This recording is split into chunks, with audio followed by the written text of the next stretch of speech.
من هنا بقى هيبدأ البرنامج في القائمة بتاعة enter edit pipe data ديت اللي أنا هكتب فيها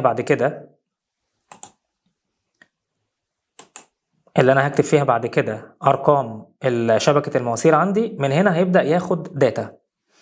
enter edit pipe material لما أجي أفتحها هنا هيديني لكل ماتيريال تايب هيديني رقم، بحيث ان انا لو اخترت رقم 4 ده سيمليس ستيل سكادول 40، لو اخترت رقم 4 فكل ماسورة بعد كده هقدر اشتغلها جوه انتر بايب اديت داتا الماتيريال بتاعتها هتاخد دايركت رقم 4. لكن لو انا ما حطيتش هنا رقم